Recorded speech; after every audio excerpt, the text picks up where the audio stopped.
दोस्तों एक लड़की जो बहुत ज़्यादा खूबसूरत थी, इतनी खूबसूरत कि बहुत ही ज़्यादा खूबसूरत कहेंगे। इंटर कॉलेज में इंग्लिश की टीचर थी। दोस्तों स्कूल से 5 किलोमीटर की दूरी पर उनका एक किराए का मकान था जहाँ पर वो रहती थी। बहुत ही सिंपल थी, तो इसी वजह से उन्होंने सिंपल मकान को चुना था। दोस्तों स्कूल के जो नियम रेगुलेशन थे वो बहुत ही ज़्यादा स्ट्रिक्ट थे, बहुत सख्त थे, क्योंकि टाइम पर आना और टाइम पर जाना ये बहुत ही ज़्यादा वहाँ के प्रिंसिपल को पसंद था। कोई भी इस चीज़ का उल्लंघन करे वहाँ के प्रिंसिपल को बर्दाश्त नहीं था। तभी वो अपने चपरासी से कहती हैं, मोहित भैया आप हमारे लिए एक काम कर देंगे, आपका बड़ा एहसान होगा।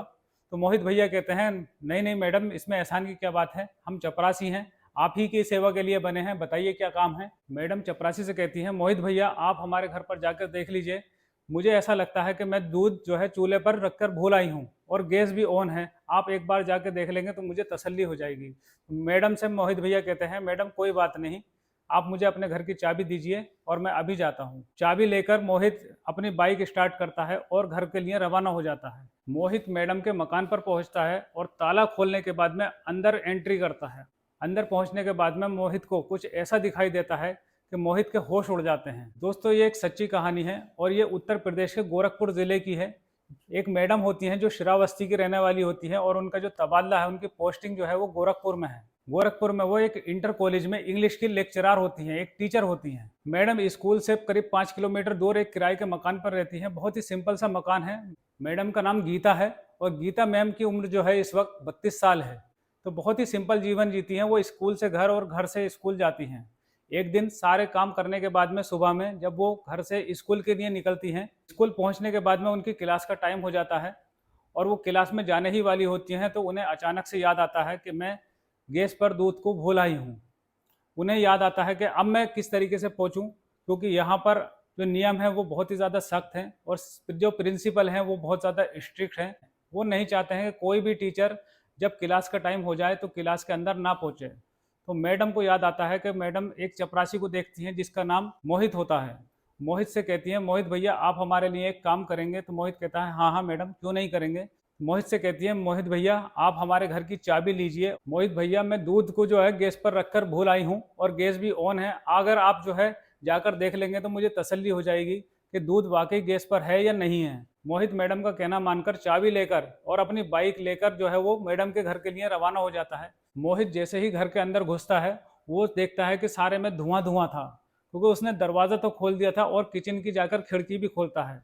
गैस को फौरन बंद करता है और सारा धुआं जब खिड़की और दरवाजे से निकल जाता है तब मोहित सोचता है कि अब मैं क्या करूं, ये तो भगोना पूरी तरीके से जल चुका है और मैडम जब थक हार कर आएंगी और इस भगोने को देखेंगी तो वो बहुत ज़्यादा अपसेट हो जाएंगी। अब मैं ऐसा करता हूँ कि मैं इस भगोने को ही मांज देता हूँ, पूरी तरीके से धो देता हूँ, साफ कर देता हूँ और मैडम का जो घर था उसको भी साफ करने लगता है। मोहित मैडम के घर पर पूरी तरीके से नज़र डालता है और देखता है कि बहुत ही सिंपल तरीके से हर चीज़ रखी हुई है। कुछ इंग्लिश की किताबें रखी हुई हैं, कपड़े टंगे हुए हैं, एक साधारण सा बेड है जिस पर बहुत ही पतला सा बिस्तर है। अचानक ही मोहित की जो नज़र है वो ड्रेसिंग टेबल पर रखी हुई एक एल्बम पर पड़ती है। मोहित देख सोचता है कि मैं देखूं तो सही कि इस एल्बम में आखिर है क्या, क्योंकि मैडम के बारे में तो अभी तक कोई किसी तरह का कुछ पता नहीं है। मोहित मैडम की जो एल्बम थी उसको उठाकर बेड पर लेकर आता है और पेज पलटने शुरू कर देता है।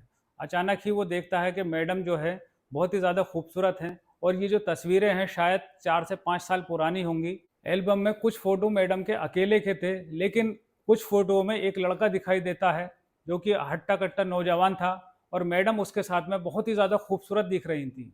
वो मैडम की जो एल्बम है उसको बंद करता है और मैडम के घर में ताला लगाकर आकर चाबी दे देता है। मैडम मोहित भैया का शुक्रिया अदा करती हैं और दोनों अपने-अपने कामों में लग जाते हैं।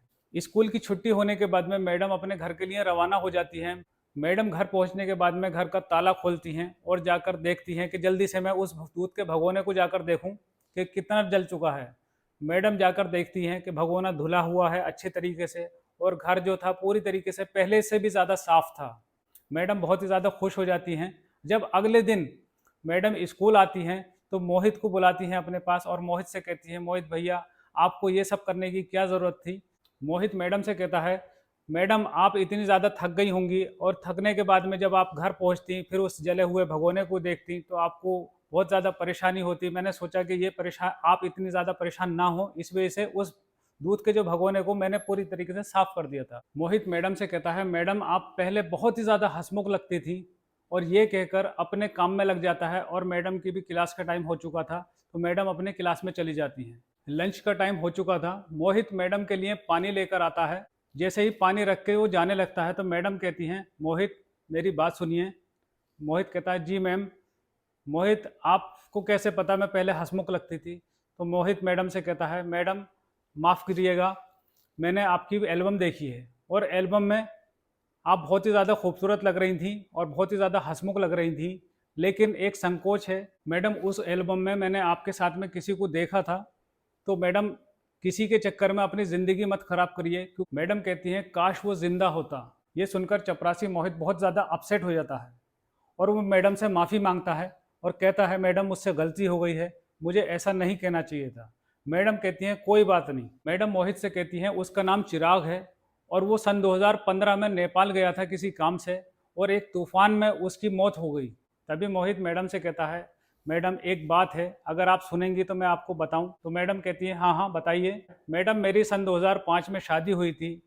सन 2015 में हम नेपाल के लिए रवाना हुए थे और वहाँ पर एक तूफान आया था। मोहित कहता है, उस तूफान में मैं तो बच गया था, लेकिन मेरी बीवी और 2 मासूम बच्चे नहीं बचे। क्योंकि हादसा दोनों के साथ ही हुआ था, तो दोनों की जो कंडीशन थी वो एक जैसी थी। मैडम गीता के जो घर वाले थे वो चाह रहे थे कि हम अपनी बेटी की शादी बहुत अच्छे से लड़के को देखकर शादी करवा दें और मैडम गीता अपनी ज़िंदगी अच्छे से गुजारें।